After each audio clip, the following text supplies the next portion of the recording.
Aleluia. Abra sua Bíblia lá no livro de Atos, Atos dos Apóstolos, capítulo 6. Enquanto você vai abrindo, se você já abriu, deixa aí marcadinho, porque a gente já vai para o texto. Mas deixa eu te fazer uma pergunta.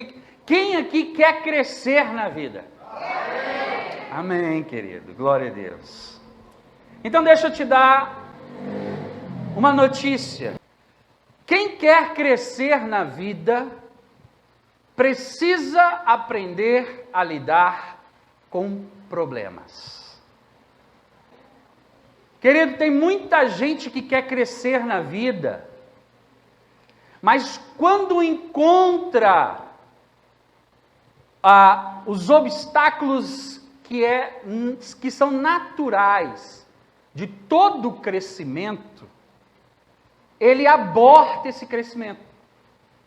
Porque desde já nós precisamos entender uma coisa: existe um ciclo natural de crescimento, que não diz respeito apenas à vida espiritual, à vida financeira, mas também à nossa própria evolução natural, nosso corpo físico.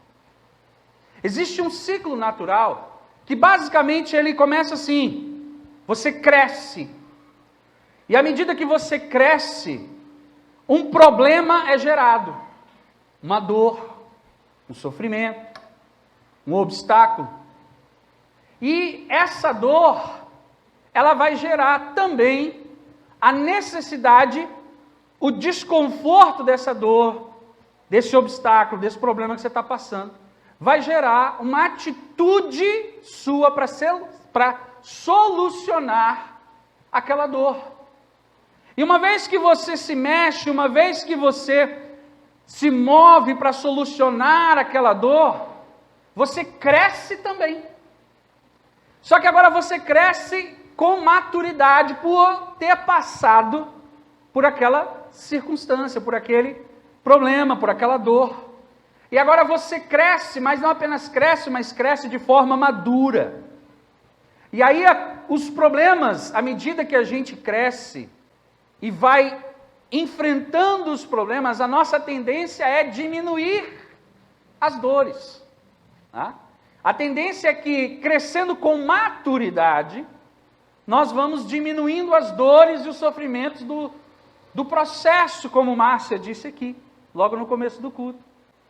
O grande problema, e é isso que eu quero refletir com você nessa noite, que nós vamos encontrar um grande exemplo disso nas Escrituras, é quando, ao encontrarmos com as dificuldades do processo de evolução, de crescimento, a gente aborta esse crescimento justamente não saber lidar com os problemas, não encará-los como de fato o que eles são, ou precisam ser nas nossas vidas. Combustível.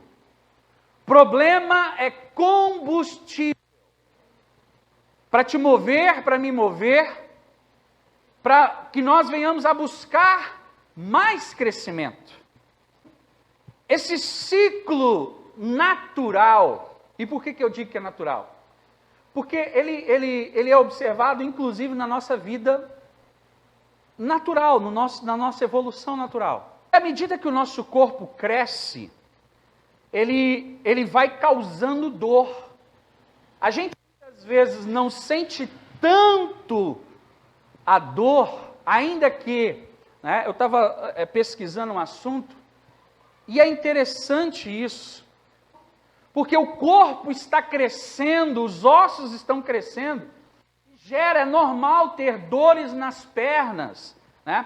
A própria ciência diz assim: à medida que a gente cresce, e a gente vai lidando com essas dores, a gente já não tem mais a mesma perspectiva da dor. Ela não é mais tão intensa como era antes, quando nós éramos pequenos.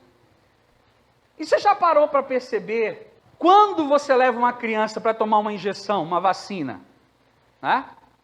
É aquele berreiro, aquela dor, né? Corta o nosso coração, né? E aquela injeção realmente dói muito nela. Por quê? Porque aquela criança não está acostumada com dor. E à medida que a gente cresce, para a maioria das pessoas, se não aquelas que têm fobia de injeção, Hoje a gente vai tomar injeção, sente o quê? Uma picadinha, né? Só que a gente acha, não é não, André? Dói muito, André? Tem fobia? É, André? Isso é trauma, viu? Isso é trauma. Mas de forma geral, dói a mesma coisa que doía como criança? Não. Ou pelo menos se dói, você aguenta mais, sim ou não?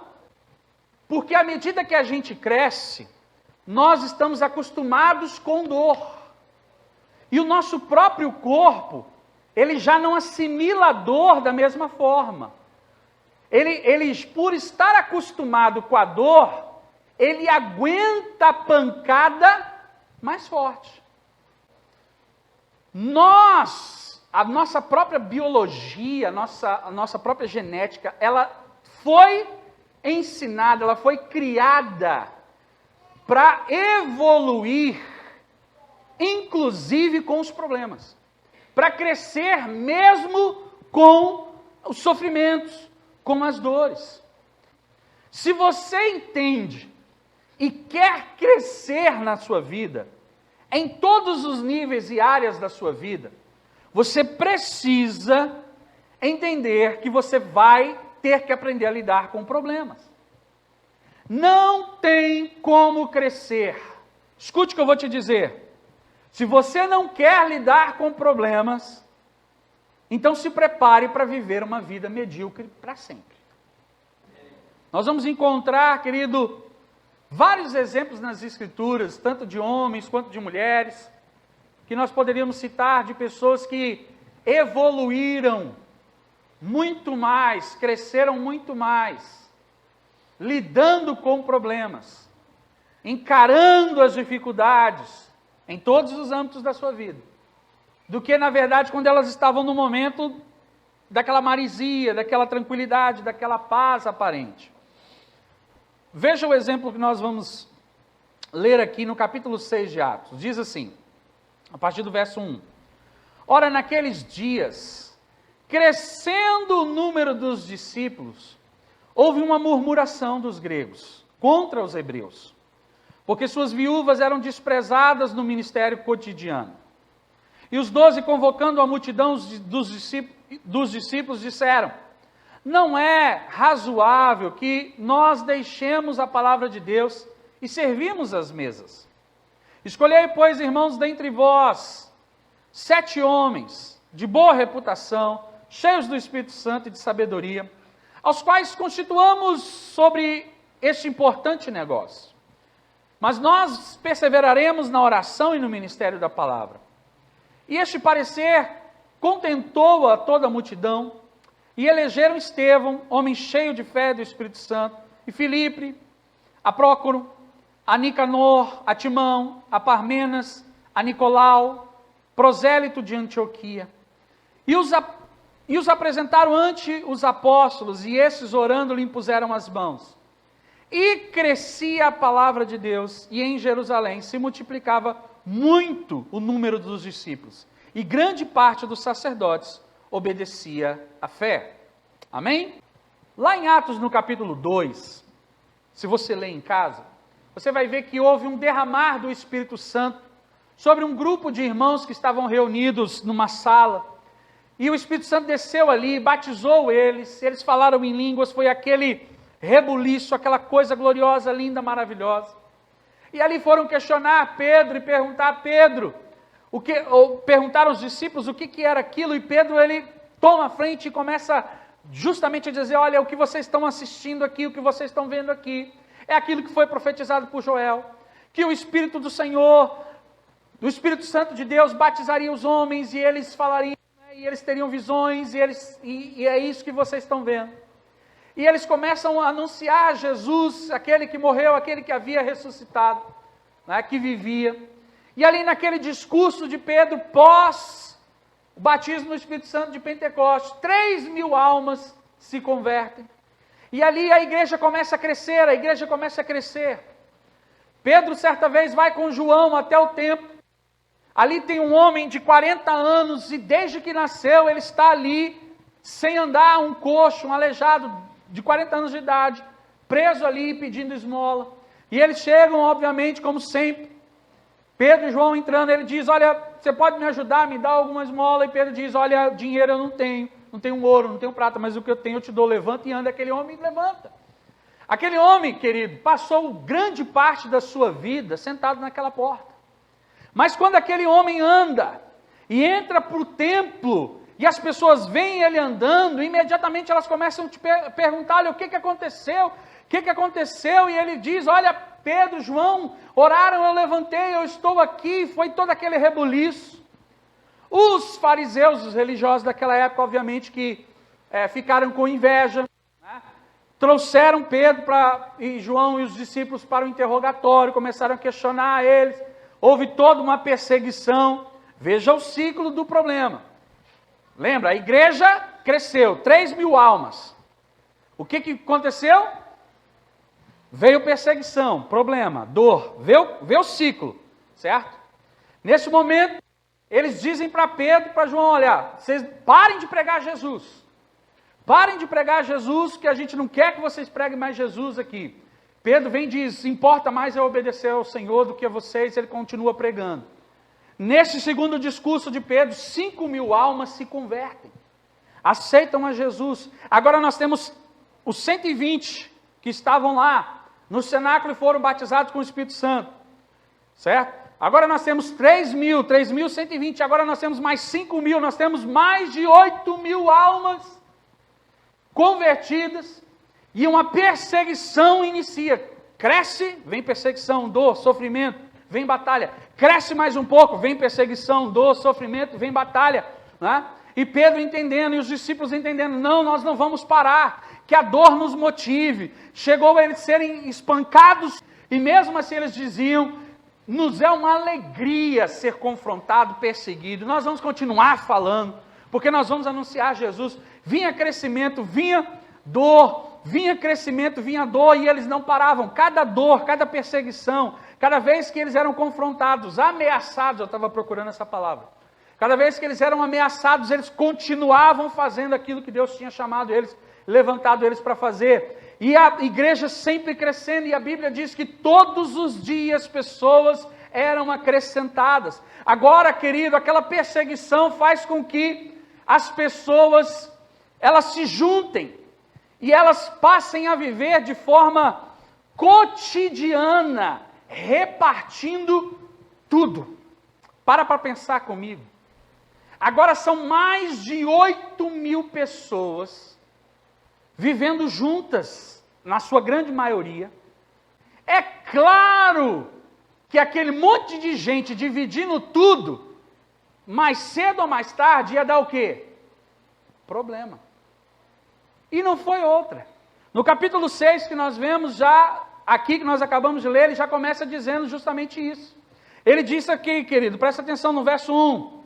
Ele diz, ora, naqueles dias crescendo o número dos discípulos, ou seja, cresceu, a igreja evoluiu, a igreja se desenvolveu, o que aconteceu? Houve uma murmuração dos gregos contra os hebreus, dizendo, por que na divisão da comida as nossas viúvas recebem tão pouco? Nós estamos vendo um retrato de uma igreja que estava cheia do Espírito Santo. Uma igreja que via almas se convertendo, uma igreja que via vidas sendo curadas, uma igreja que viam pessoas onde a sombra de Pedro passava, as pessoas eram curadas. Era uma igreja extremamente avivada, vivendo milagre atrás de milagre. Mas isso impediu os problemas? Não. Isso impediu os choques do relacionamento? Os atritos de relacionamento? Não. Aí Pedro e os apóstolos, que poderiam já estar extremamente estressados, atarefados, né, e pressionados com aquilo tudo, eles poderiam ter dito o quê? Chega! Isso não vai dar certo nunca! Porque a gente vê, o povo vê milagre, o povo vê bênção, o povo vê cura, o povo vê gente sendo curada, aleijado de 40 anos ali, a vida toda sentada na beira de um templo pedindo esmola, o cara levanta, sai andando, está andando aí, olha o milagre, olha a prova de Deus. E as pessoas ainda estão reclamando de comida. Os apóstolos poderiam ter dito, não, chega, vai cada um para a sua casa. Não quero mais essa dor de cabeça. Não quero mais esse problema para minha cabeça. Foi isso que eles fizeram? Eles correram do problema? Não, querido. Eles arrumaram uma solução sábia. E olha que coisa mais linda, querido. Não só o problema foi selecionado, como o problema foi a força motivadora que impulsionou um certo cidadão chamado Estevão, o primeiro mártir da igreja. Mas quando Estevão foi escolhido? Por que Estevão foi escolhido? Por que Estevão foi achado? Como ele foi levantado? No meio dos problemas. Porque sim, as dores também trazem coisas boas. Trazem crescimento. Veja no verso 1 diz, crescendo o número dos discípulos, houve murmuração. É o ciclo natural. A tendência humana era pensar o quê? Se está crescendo, a igreja está crescendo, não vai ter mais problema. A igreja, quando cresce, não tem mais problema. Aí que você se engana, querido. Não tem como continuar crescendo em nada na sua vida, se você não estiver preparado para lidar com isso, com problema, com dores, com decepções, com frustrações. Se você não quer lidar com isso, então fique onde você está. Fique como você está. Aonde isso vai te levar? Não sei, provavelmente em lugar nenhum, em nada. Mas veja, justamente no verso 3, a Bíblia diz que os discípulos não desistem. No verso 3, eles têm a ideia, escolhei, pois, irmãos dentre vós. O que eles disseram? Vamos parar? Chega, já está bom. 8.000 pessoas. 8.000 pessoas em poucos dias, tá bom. Oxi, tá bom, gente, oi. Né? Igreja grande demais para a gente cuidar, tá bom. Foi isso que eles disseram? Não. Vamos levantar mais líderes. Vamos levantar mais gente para cuidar desse povo. O que é isso, querido? A parte da solução, a atitude que busca solução. A igreja cresce, o problema vem. Vem uma atitude para solucionar o problema. O problema é solucionado. Ao problema ser solucionado, a igreja continua crescendo. A gente continua crescendo. Sua empresa continua crescendo. Sua família continua evoluindo, ficando mais forte. Sua fé vai ficando mais forte. À medida que você vai buscando, à medida que você não aborta o crescimento, porque não quer lidar com problemas, você cresce. Quando você cresce, você fica mais forte. Aí chega no verso 7, a palavra de Deus diz assim, e crescia a palavra de Deus em Jerusalém, e se multiplicava muito o número dos discípulos. Olha isso daqui, querido. O verso 1 começa dizendo, a igreja crescia, veio o problema. Os discípulos cuidaram do problema. O que a igreja continuou fazendo? Crescendo. E crescia a palavra de Deus em Jerusalém, e se multiplicava o número dos discípulos. Ou seja, o crescimento gerou o problema gerou um desconforto, o desconforto gerou uma atitude, e a atitude gerou mais crescimento. E tem que ser assim na nossa vida, querido. Olha, eu amo uma palavra que está aqui no Salmo 119. Abra aí sua Bíblia, Salmo 119.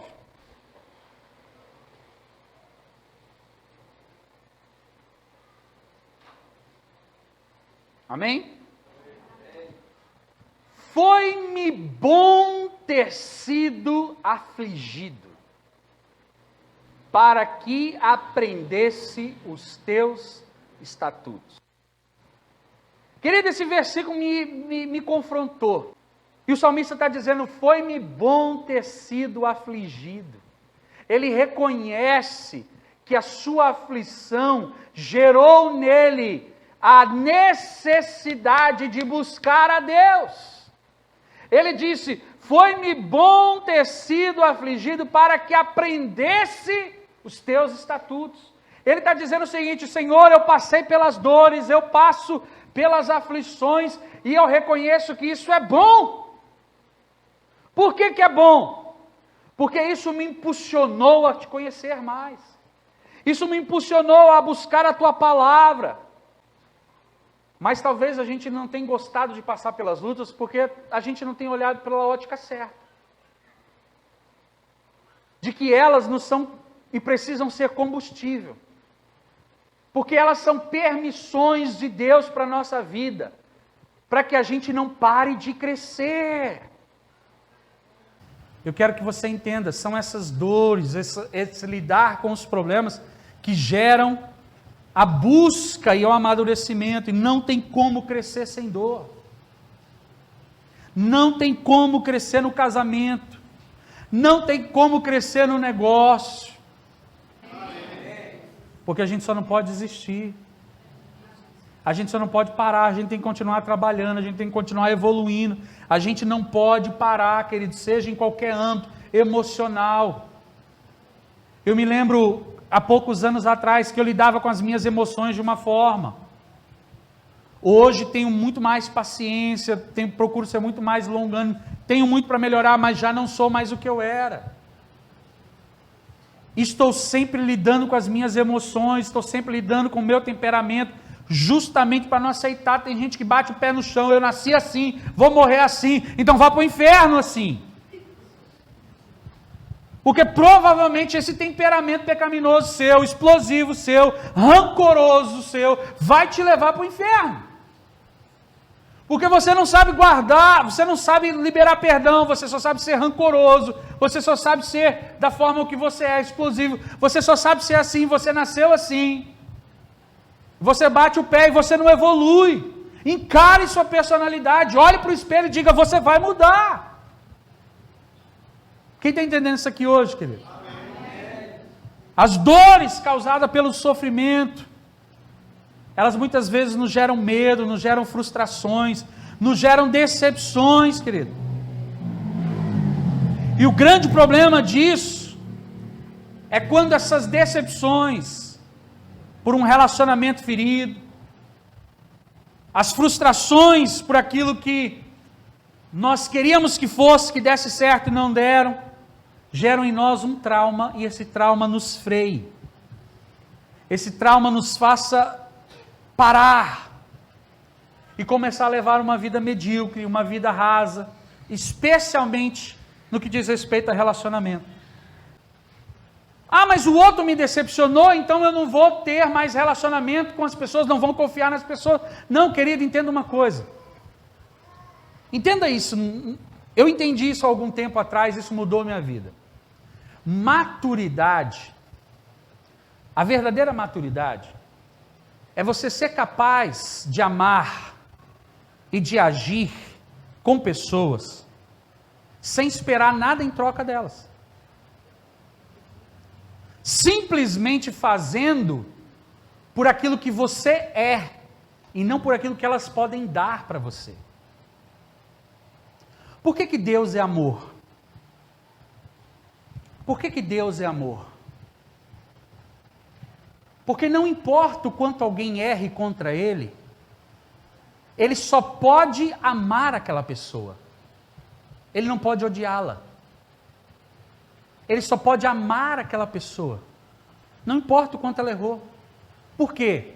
Porque isso é o que ele é. Isso é o que ele decidiu ser. Você está entendendo?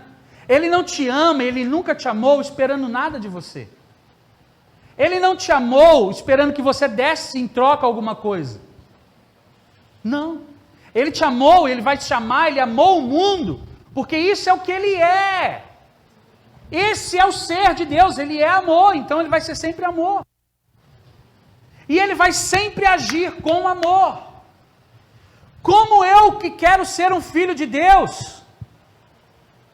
Se Deus é amor, o filho dele tem que ser o quê? Amor. Se Deus dá segundas chances, terceiras, quartas e quintas a mim, por que eu não posso dar a outro?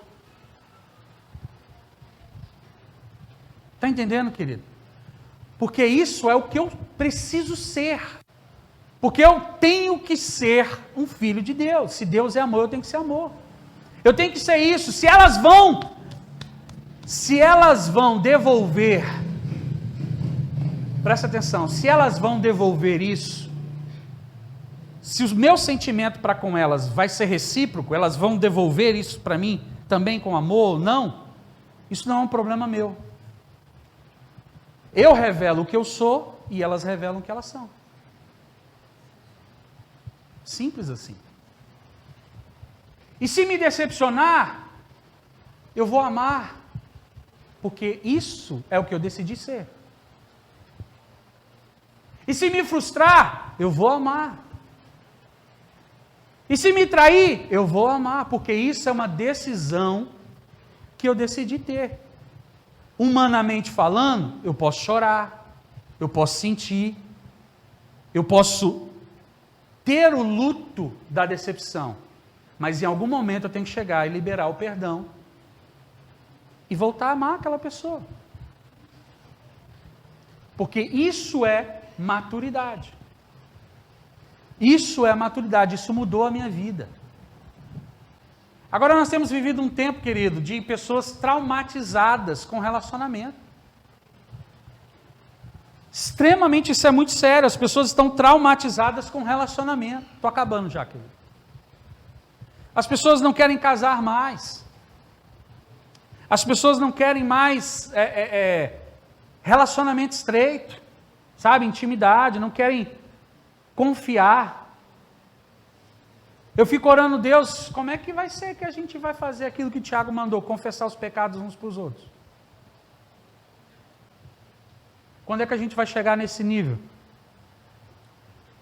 É sempre uma barreira, uma limitação, sabe? A gente não cresce, a gente não evolui, não existe mais, ninguém suporta mais ninguém. Não existe suporte.